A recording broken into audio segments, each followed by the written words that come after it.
So hey guys, কেমন আছো সবাই? আশা করি ভালো আছো। তো আজকের এই ভিডিওতে আমরা 25-21-এর 17তম পর্ব সম্পর্কে জানবো এবং এর আগের পর্বের লিঙ্ক ডিসক্রিপশন বক্সে দেওয়া রয়েছে। যারা দেখোনি তারা অবশ্যই দেখে নিও। তো গাইস, এই পর্ব শুরু হয় বর্তমান সময় থেকে, যেখানে মিনসে রুমে বসে মায়ের পুরনো ছবির অ্যালবাম উল্টাচ্ছে।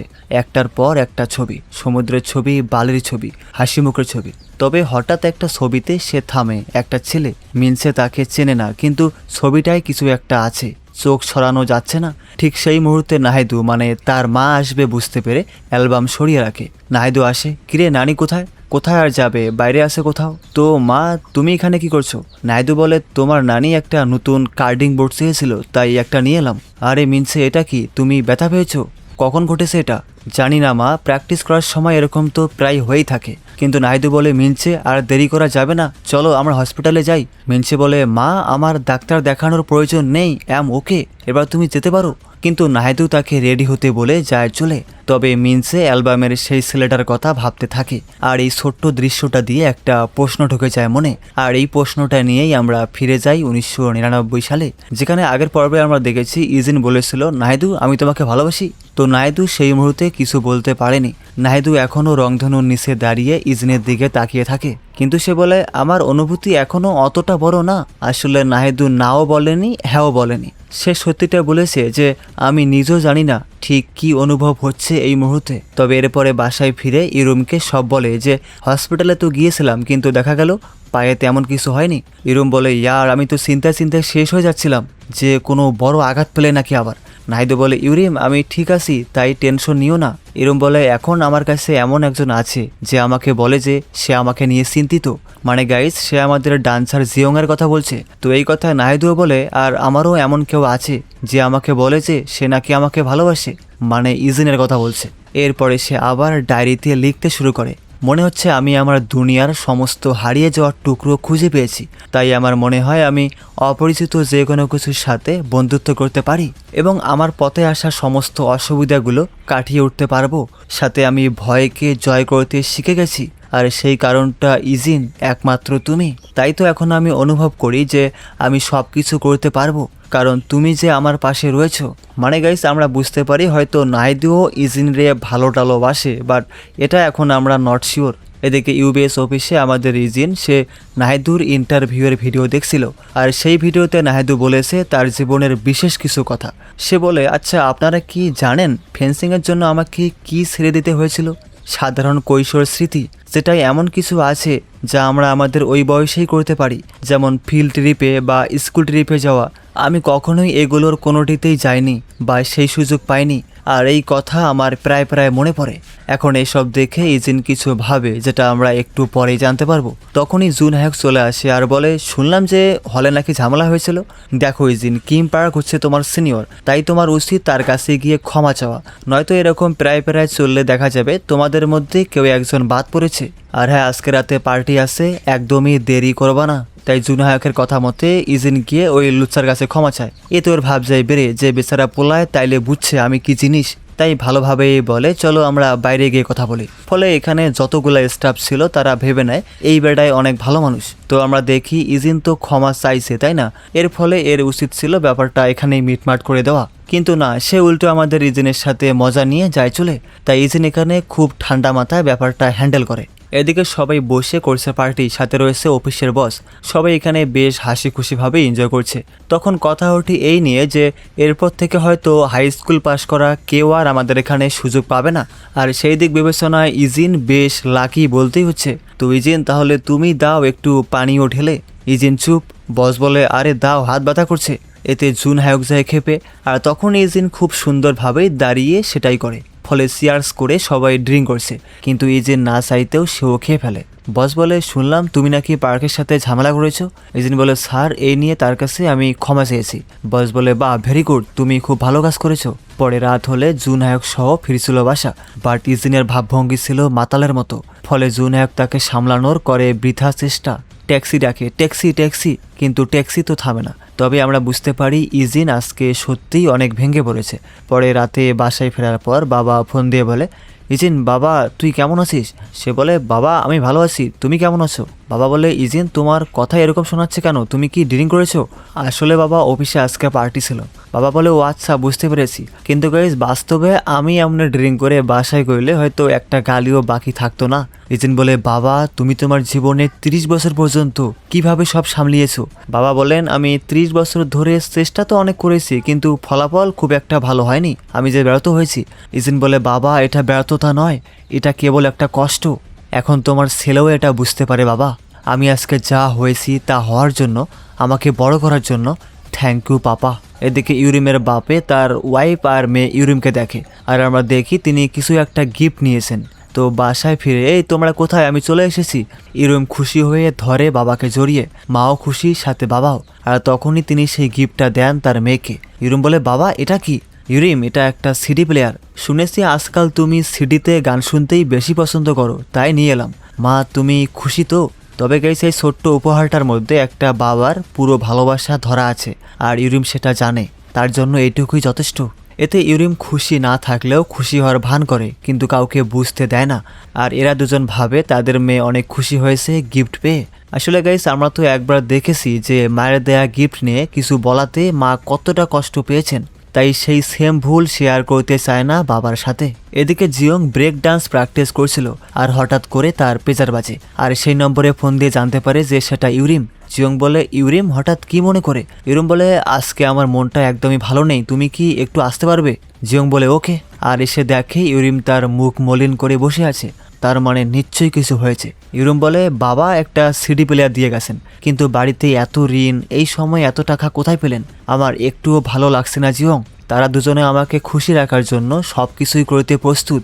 ওরা চায় আমি সবসময় হাসি খুশিভাবেই থাকি, এমনকি টয়লেটে মা টিস্যু পর্যন্ত এড়িয়ে চলে। অন্যদিকে আমার বাবা, তিনি 10 বছর ধরে সেই একজোড়া জুতা পরে রয়েছেন, কিন্তু এসবের পরেও তারা চায় যে আমি যেন ভালো থাকি। জিয়ং তখন চুপ করে এসব শুনে আর বলে ইউরিম তুমি কি জানো আমার বাবা মা আলাদা হয়ে গেছে, বাবা প্রতি মাসে টাকা পাঠায়, কিন্তু আমরা কখনো এটা নিয়ে কথা বলি না। ইউরিম তাকায়, কিভাবে সামলাও? জিয়ং একটু হাসে, সামলানো লাগে কি, এটাই তো জীবন, আর এক সময় তুমিও এটা বুঝতে পারবে। এতে ইউরিম জিয়ংয়ের দিকে অবাক দৃষ্টিতে তাকায়, আর এই মুহূর্তে সে বোঝে এই ছেলেটা যতটা হালকা দেখায় ততটা হালকা না। এরপরে যাওয়ার পথে দুজনে কথা বলতে বলতে হঠাৎ জিয়ং বলে ওঠে ইউরিম তোমাকে আমি কিছু বলতে চাই। ইউরিমও বুঝতে পারে জিয়ং কি বলতে চাইছে, তবুও সে সাহস দেয় যে বলো কি বলতে চাও। তো জিয়ং বলার অনেক ট্রাই করে, কিন্তু সাহস তেমন হয় না। আর তখনই তাদের চোখ পড়ে শিয়ংয়ের ওপর, যে কিনা তাদের ওই স্পেশাল রুমের জন্য কিছু আসবাবপত্র একাই টেনে নিয়ে যাচ্ছে। কিন্তু মাইয়া মানুষ বলে কথা, জোরের কাজ কি এভাবে করা যায় বা মানায়? তাই বলে হে তোমরা দুজন আমাকে এখন হেল্প করো। তাই সেগুলো নিয়ে তিনজনে চলে আসি স্কুলে, আর সেখানে ভূত আছে বলে একটু ভয়ও পায়। কিন্তু তখনই তারা দেখে কিছু ছেলে স্টোর রুম থেকে সবার বসার যে আসন থাকে সেগুলো চুরি করে যাচ্ছে চলে। ফলে তিনজনে যায় খেপে আর নেয় তাদের পিছু, কিন্তু জিয়ং আবার চেয়ারের উপর চড়ে যাচ্ছিল স্পিডে, গিয়ে দেয় ধাক্কা, শুরু হয় হাতাহাতি। তো শিয়ং যেহেতু আবার ক্যাপ্টেন, সে দেখায় ভয়, সাথে বলে আরে বাবা তোমরা এসব নিয়ে কি করবা, এগুলো বছরের পর বছর কখনো ধোয়াই হয় না, তাই এগুলোতে সবার অনেক ময়লা জমে রয়েছে। সাথে ইউরুমও একটা লাঠি দিয়ে দেখায় ভয়, যে তোমরা কিন্তু ভালো করে জানো যে আমি কে, তাই বাঁচতে চাইলে এখনই পালাও, নয়তো তোমাদের একজনকেও আস্ত রাখবো না। ফলে এরা ভয় পেয়ে যায় পালিয়ে।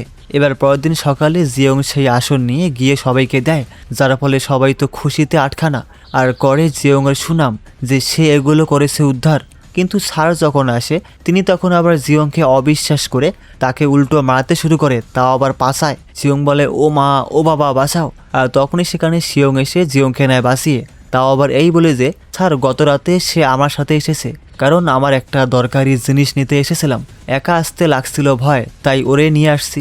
এতে স্যার বিশ্বাস করে তার কথায়, ফলে জিয়ং যায় বেঁচে। তবে জিয়ংয়ের জন্য শিয়ংয়ের খুব খারাপ লাগে, কারণ তার কথায় তো জিয়ং এখানে এসেছে তাই না। সাথে বলে বাসায় গিয়ে মলম লাগিয়ে নিও, আর মাকে কিছু বলার দরকার নেই। জিয়ং বলে ওকে। তবে গেস এই দুজনের বন্ধুত্বটা এই সিরিজে প্রায় আড়ালে থাকে, কিন্তু যখন দেখানো হয় তখনই বোঝা যায় এর গভীরতা। তো বাসায় ফিরে শিয়ং করে কি, সে তার রেডিও প্রোগ্রামে বলে যে আজ আমার এক বন্ধু কোনো কারণ ছাড়াই এক শিক্ষকের হাতে মার খেয়েছে। আমি নিশ্চিত আপনারা সবাই জানেন যে স্কুলে শারীরিক শাস্তি দেওয়া নিষিদ্ধ, কিন্তু সত্যিই কি তা বাস্তবায়ন হচ্ছে? শিক্ষকেরা তো সেটা মানছেন না কোনোভাবেই।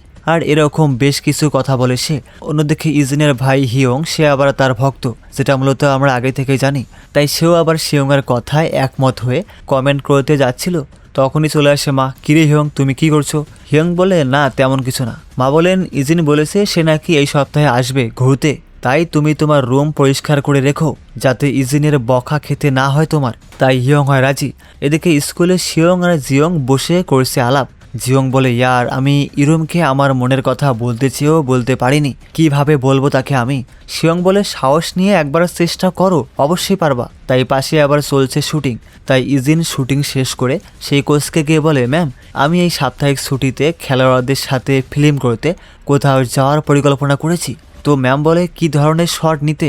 ইজিন বলে, আমি স্কুল ট্রিপ থিম হিসেবে খেলোয়াড়দের শুটিং করতে চাই। তারা আমাকে বলেছিল যে তারা আগে কখনো কোনোটাতেই যায়নি বা সেই সুযোগ পায়নি। ম্যাম বলে, দেখো আমি যে ব্যস্ত মানুষ, আমার বোধহয় যাওয়া হবে না, তাই আমি বলি কি আপনি এদের বাড়িতে কথা বলে নিয়ে যান।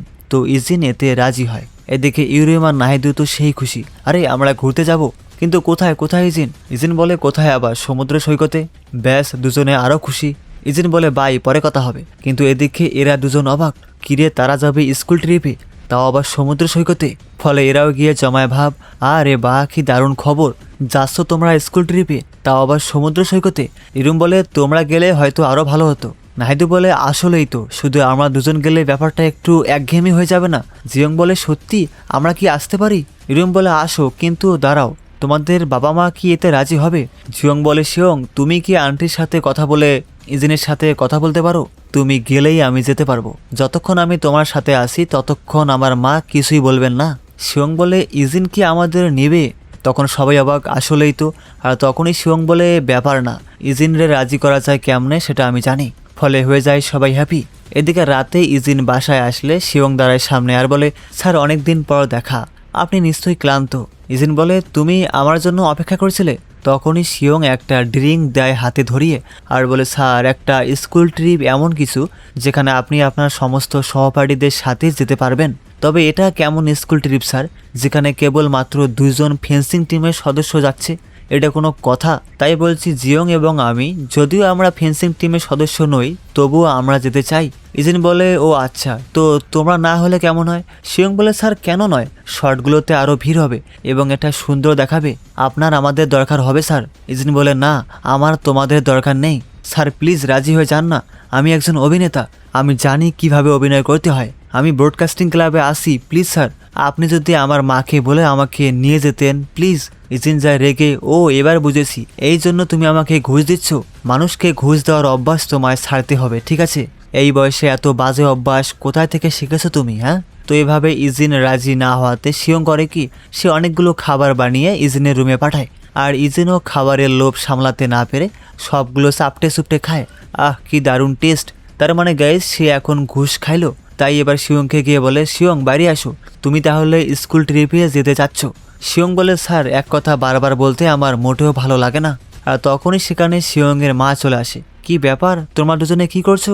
আসলে আমি বাজারে গিয়েছিলাম, আজকাল হঠাৎ করে সব খাবার চুরি হয়ে যাচ্ছে, আমি বুঝতে পারছি না কে এসব করছে। আসলে গাইস, শিয়ং প্রায় ইজিনরে খাবার সাপ্লাই দিত আর ইজিন এসব খেত, যেটা আবার শিয়ংয়ের মা জানেই না। যাই হোক, ইজিন তখন ওনাকে ডিরেক্ট বলে দেয় যে আমরা একটা ডকুমেন্টারি শুটিং করতে যাচ্ছি দূরে কোথাও, সাথে শিয়ংকেও নিয়ে যাব। ফলে মা হয়ে যায় রাজি। তবে শিয়ং ধরে ভাব যেন কিছুই জানে না সে। তো এরপরে আমরা দেখি জিয়ং, শিয়ং, নাহিদু আর ইউরিম এমন ড্রেস পরেছে যেটা সত্যি অকল্পনীয়। তবে যাওয়ার সময় যখন তারা ফটো নেয়ার পোস্ট নেয়, যেটা আবার সত্যি হাস্যকর। কিন্তু ইউরিম সে কি করেছে দেখো, মানে এমনভাবে পোস্ট নিছে যে ওর বুঝি একটা পা ভেঙে গেছে। সাথে তাদের এরকম কাণ্ড দেখে আমরা বুঝতে পারি এই বাচ্চাগুলা স্কুল ট্রিপে নয়, ভিক্ষা করতে বের হয়েছে। যাই হোক, পরের পর্বেই আমরা দেখব যে স্কুল ট্রিপে তারা কেমন সময় কাটায়, নাকি আবার ঝগড়া বাঁধবে বা অন্য কিছু। যেমন এটা হতে পারে নাহিদু আর ইজিনের ট্রু লাভ আরও স্ট্রং হবে, বা ইউরিম আর জিয়ংয়ের। তো গাইস, ভিডিওটি তোমার কাছে কেমন লেগেছে, সাথে এক্সপ্লেনেশন কেমন হয়েছে তা জানাতে ভুলবে না কিন্তু। Good bye.